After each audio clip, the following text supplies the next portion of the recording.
Hey, all right, let's get started. So we have about 25 people on, so I'm going to go ahead and get started with our introductions. So this week's topic, first of all, thank you all for joining us again this week. This week's topic is initiating weight loss, which is one that is a tough subject for a lot of people. So hopefully we can help you out. So just again, as a quick reminder, I am a personal trainer and the fitness director at Milestone Wellness Center in Louisville. And Stacy is a life coach, and she is currently based out of Austin, Texas.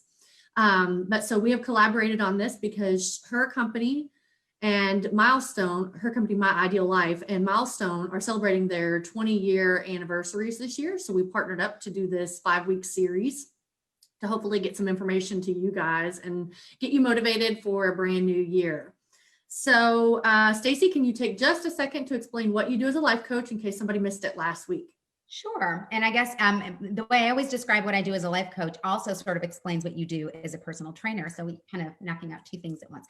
So as a life coach, I work with people in the same way that a personal trainer would help you get the body that you've always wanted, but on your own, you don't know where to start maybe, or you know where to start, but then you have a hard time sustaining and remaining motivated to get the results that you want. And so a trainer comes in and helps you work out a plan and helps you implement it, keeps you motivated and inspired, and hold you accountable. So that's what I do as a life coach, only I do that for a person's entire life. So I'm looking at all facets of one's life, and I'm making sure that each one of those parts is working, and that most importantly, they are harmonizing well together in balance. Perfect. Thank you for that. Yeah, that sums up what we both do. So just as a reminder, if you don't mind, hold your questions until the end and we will try to get to them. I imagine that this topic will spark a lot of questions. It always does. And so we're going to try to keep it to 20, 25 minutes at the most. And so we'll have some time for questions at the end. So again, this week's topic is initiating weight loss. There are 4 main concepts. This is the week that I'll cover the first 3.5, and then Stacy will come in toward the end. And you don't want to miss what she has to say. Just like I said last week, I had it all confused. So I'm going to start with, like I said, the first 3 topics. But the first topic I'm going to start with is one that doesn't really get enough attention when it comes to the weight loss journey, and that is sleep. So often people don't understand that sleep is essential for weight loss. You can be doing everything else right, and if you're not getting enough sleep, then you're not going to get the results that you want. So while you sleep, your body releases important hormones into your body. One of those being called leptin. Leptin is an appetite suppressant. So if you don't have leptin in your body, the appropriate amounts, then you have what I call a ravishing appetite all day long. So you want to make sure that you're sleeping the proper amount so that the proper amount of leptin can be in your system and you don't have that unsatiable appetite all day long. You want to be able to fill up when you do eat and not have that working against you, or the lack of hormones working against you. So again, I just want to start with that and just really touch on it lightly because it's so important, but it's not one that people usually put at the top of the list. But Stacy and I agreed that that's probably one of the most important ones to start with. We won't spend a whole lot of time talking about it, but I just wanted you to know. So I had a professor in college, his name was Bryant Stanford, and his theory on how to know how much sleep was appropriate for you is if you wake up in the morning and you're tired day after day after day, you're not getting enough sleep. So it's going to be a different amount for everybody, but a general rule of thumb is somewhere between 6.5 to 8 hours of sleep a night to feel fully rested. My personal really perfect appropriate amount is about 9 hours of sleep, if I'm being honest. I know Stacy does not require that much sleep. So everybody's a little bit different. So just go by how you feel when you wake up in the morning. All right, so moving on from that topic, but don't forget that sleep is important. So the next topic that I'm going to discuss is movement. Of course, whenever you are starting a weight loss goal or journey, movement is one of the most important things that you can think about. And that is, and we said movement because it's not just exercise. It's not just getting on a treadmill or an elliptical or a bike or some boring form of exercise at a gym per se. Finding activities or things that you can do that you enjoy is the best way to start, because that means you're going to keep doing it. If you make yourself run on the treadmill because somebody told you that running burns the most calories and you hate running, you're not going to look forward to exercise. You can read my bio on Milestone's website. I am all about exercise should be fun. If you don't enjoy it, don't keep making yourself do it. Find something that you do enjoy because that is going to keep you coming back to it. So a big question is, what is the recommended amount of exercise? So I'm going to start with the American Heart Association recommends 60 to 90 minutes of exercise most to all days of the week for weight loss. Is that realistic? Probably not for most people. The idea of an hour to an hour and a half of exercise every day of the week is daunting. And so whenever I have a new client who comes to me who has a weight loss goal, I never tell them that. I'm telling you all that just because you've probably read it or you've seen it or your doctor has talked about it, but I never recommend that to a new client. I say, what are you doing now? And then let's start with small goals leading up to that. If you're not doing even 20 minutes a day, well, maybe we start with 10 minutes of walking, because everybody can walk unless you have some physical ability, and then we'll discuss that, but or physical disability.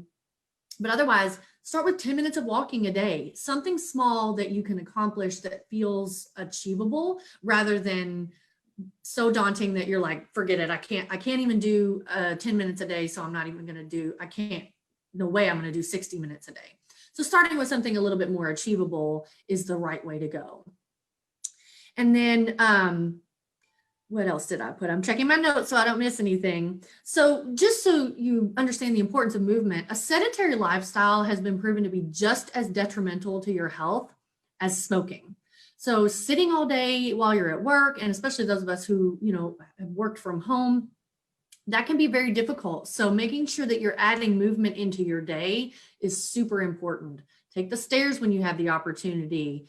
If you work in an office building and you can actually get up and walk to a neighboring office and deliver a message rather than sending an email, make little changes like that so that you can add movement into your day. And so that's why I say activity. It's not just long drawn out bouts of exercise on a piece of cardio equipment. It's activity and extra movement that you aren't currently doing.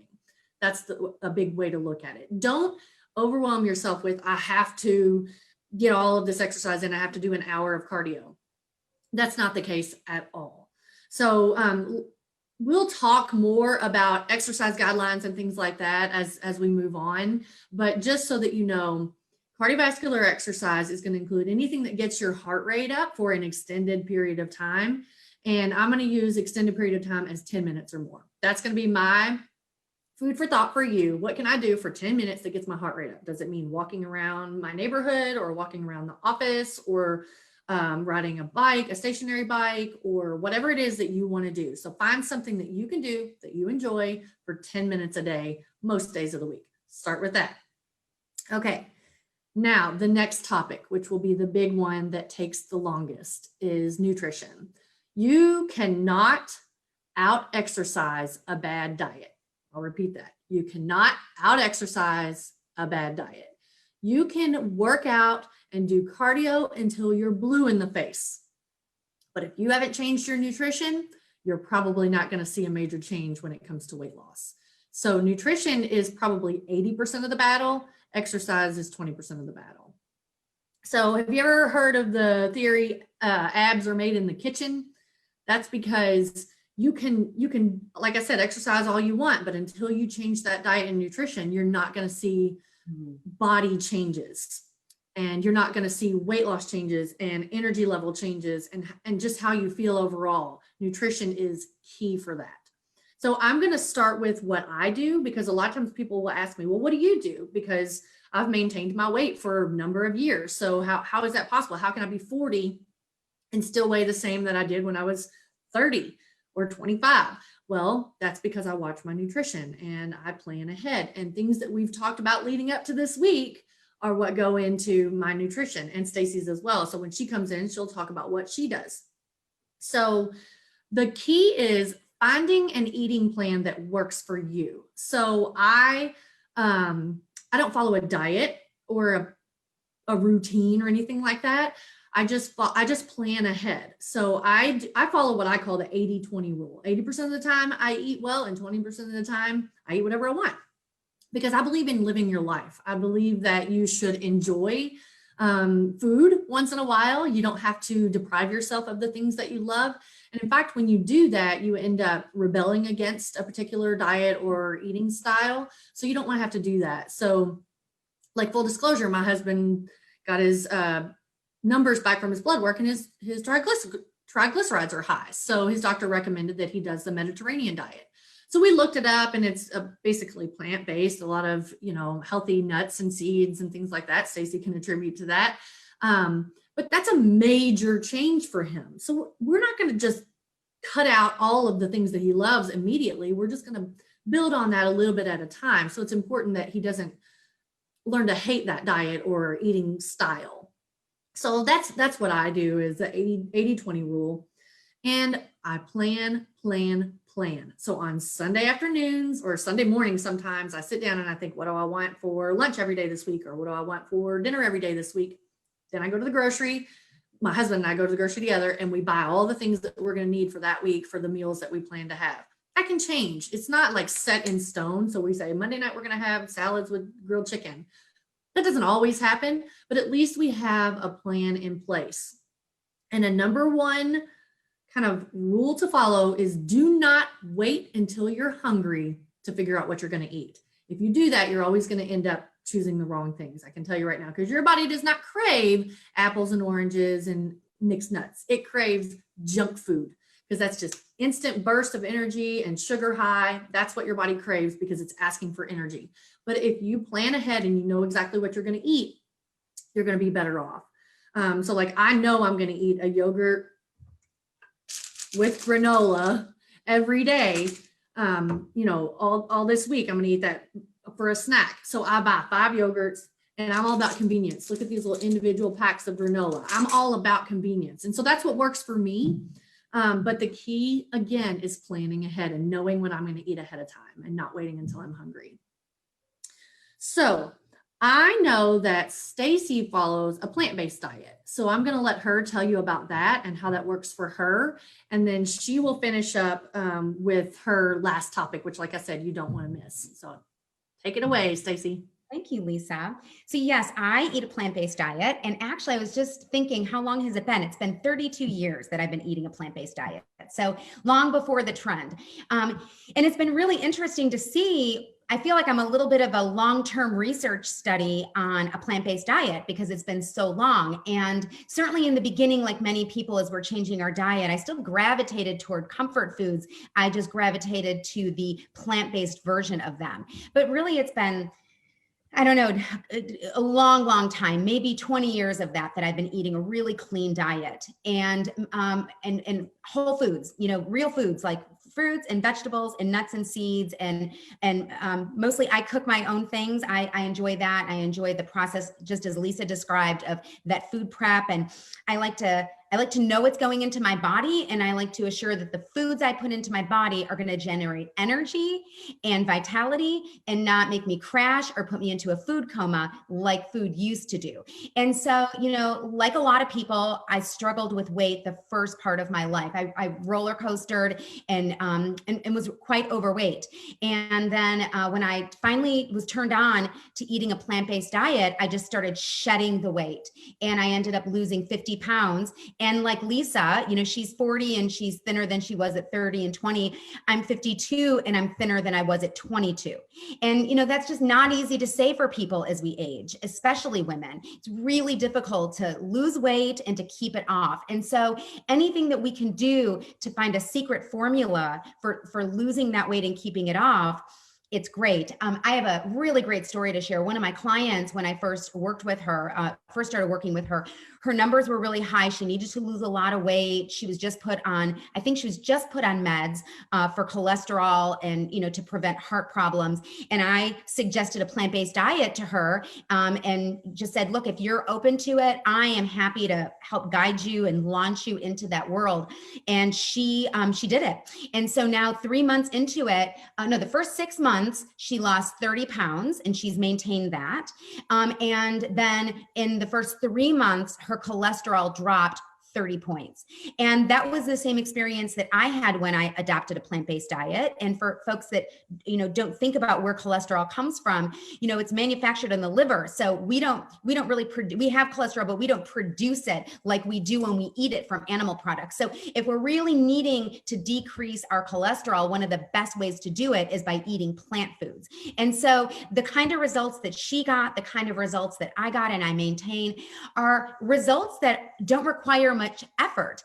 And that's the thing, in my practice, whether I'm talking about exercise or eating or a new style of communication, whatever it is, my thing is the more we rely on discipline and willpower, so discipline and willpower, the more we need to rely on that, the more vulnerable we are that when those things wear off, or we're not able to access them in any given day, the more vulnerable we are for our behavior to regress back to where it was in the beginning. I mean, we can go from like our after to our before super quickly when that discipline and willpower wears off. So for me, I'm always looking for ways in my life and in my practice with my clients to help move away from relying on discipline and willpower. So what I prefer to rely on is conviction, inspiration, and passion. And so those things, when I'm driven by those things, it's effortless. I'm in my flow. Doing the right thing is effortless and it comes easily. I've moved beyond discipline and will. So I can't speak for everybody, but for me, eating a plant-based diet brings with it a lot of layers. And for people viewing that are clients, they'll know that I talk about this concept of layering a lot, right? So what I mean by that is, and I think we even might have talked about it in a different segment, is that if I can find 1 unit of time and achieve multiple goals within 2 hours, instead of thinking that I need 2 hours here and an hour there and 3 hours there to achieve 3 goals, if I can layer them into one activity, I'm going to have a really good chance of accomplishing that. So similarly, if I can weave in multiple reasons to compel me to do something, it's going to tip me over into the inspiration and passion and conviction realm as opposed to the discipline realm. So for people that are open to it, there's so many benefits to eating a plant-based diet. And when I first adopted this diet, these weren't as clear. These weren't as researched. They weren't as scientifically proven. But today, the evidence for a plant-based diet is profound beyond just the health, which is sort of the what's in it for you, which is important to keep a person motivated. There's also the other reasons. There's the environmental impact of an animal-based agriculture system on the planet. And so switching to a diet that's less reliant on animal sources frees up environmental resources, and it makes our ability to have a future for our children something we can envision more. And then the other thing for me that just is dear to my heart is that I'm an animal lover. And so it's really easy for me to stay away from animal products, both meat and dairy, because I just love animals so much.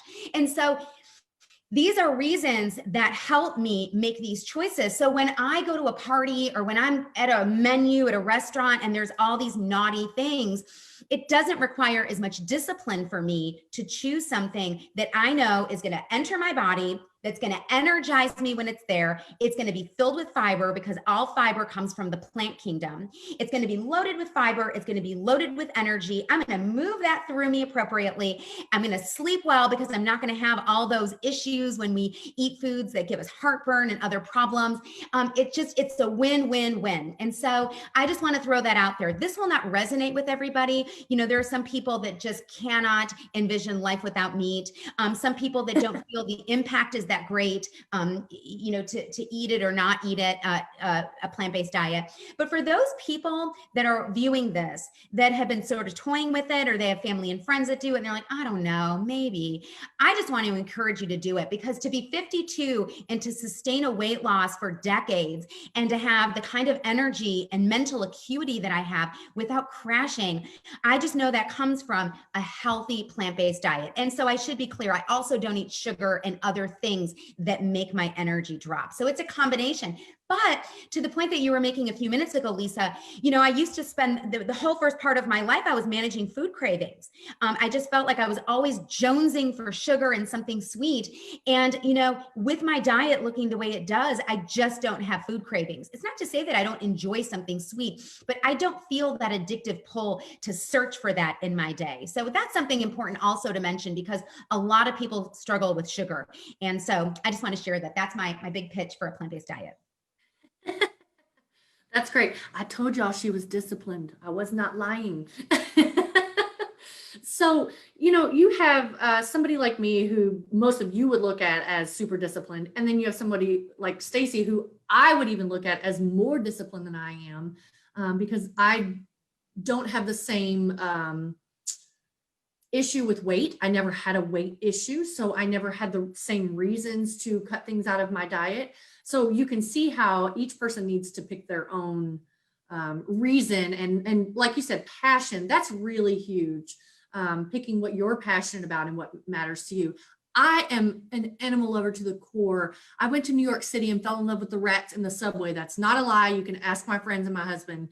I love animals, but I also love the taste of chicken. So there are things that, I can't give up, or I won't give up, because I love the taste of them. So everybody's a little bit different.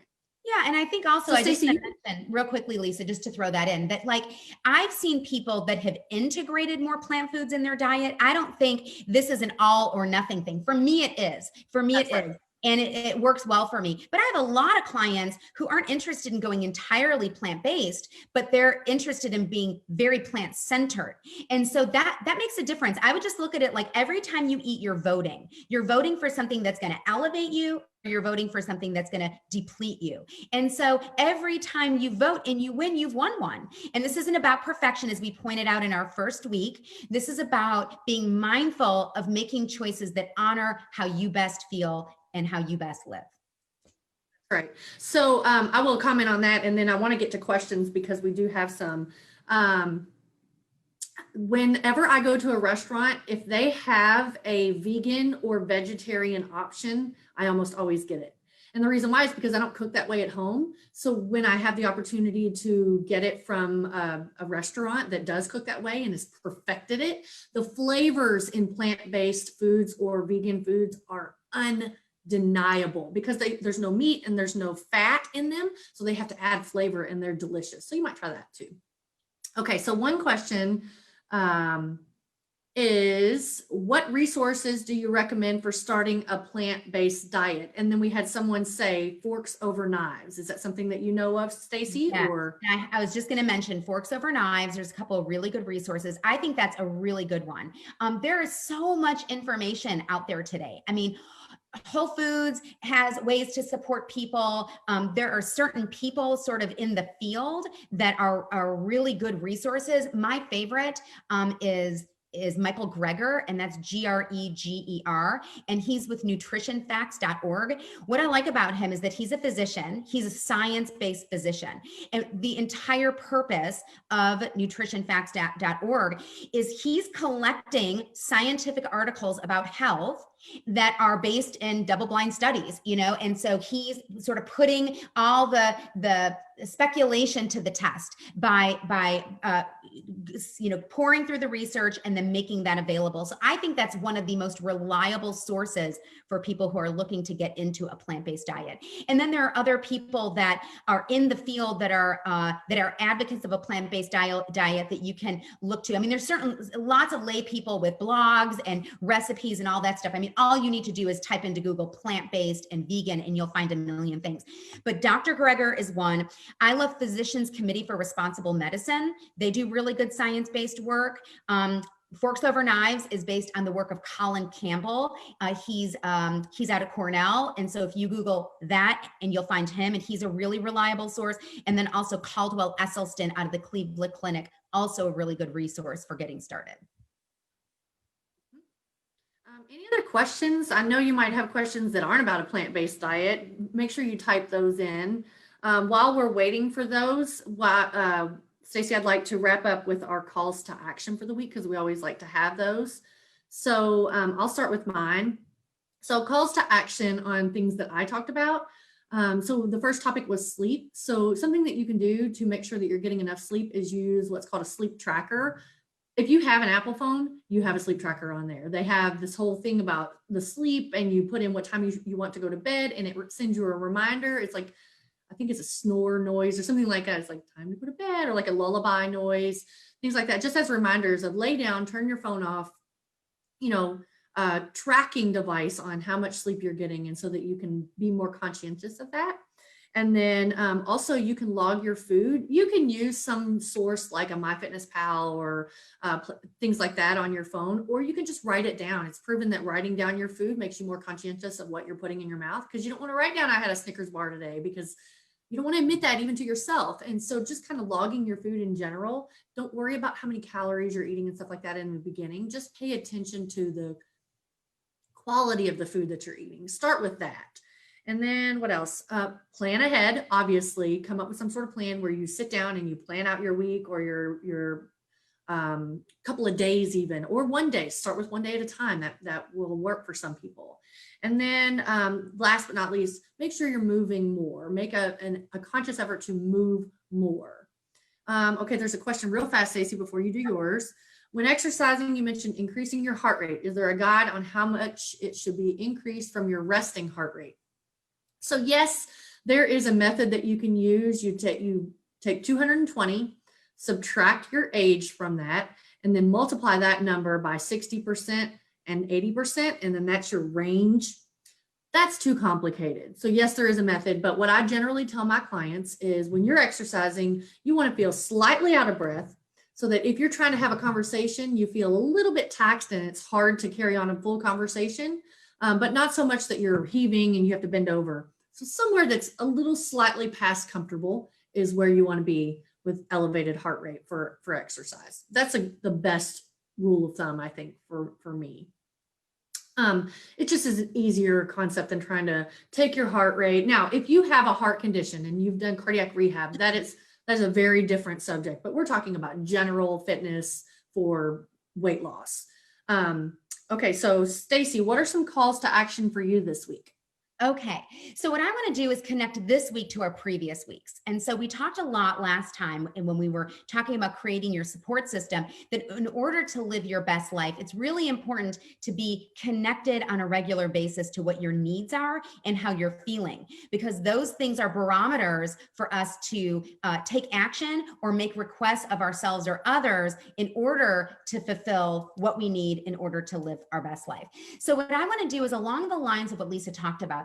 I think the importance of this week is to create mindfulness around all of these things, to pay attention to the amount of sleep that you're getting and the quality of sleep that you're getting, to pay attention to how, not just how much you moved and exercised, but how inspired you were to do it. Like, did you have to push yourself? Did you avoid like going up the stairs when you could have because you just had low energy? And certainly with food, paying attention to why you ate what you ate when you ate it. And that's important, because what I'm wanting to do through this series is train people on how to become super tuned in to what's going in behind the scenes for you. Because unless we are looking at that hidden agenda underneath the surface that drives you, our need to comfort ourselves with food, our need to stay up late to avoid something, right? Like if we're not looking at those underlying things that drive us, it'll be really hard to put things in place that will sustain over time. Once again, we'll be able to do it for a burst, but what I'm looking for is how do we live with more passion and joy and less discipline and willpower? So I think the key to that is to pay close attention to your behavior this week, your behavior around sleep, your behavior around movement, your behavior around eating, and your behavior around alcohol consumption. And pay attention to all those things to see, are there any common denominators that are driving you in a certain direction? And then we can start to look at that in our next session next week when we're talking about self-care.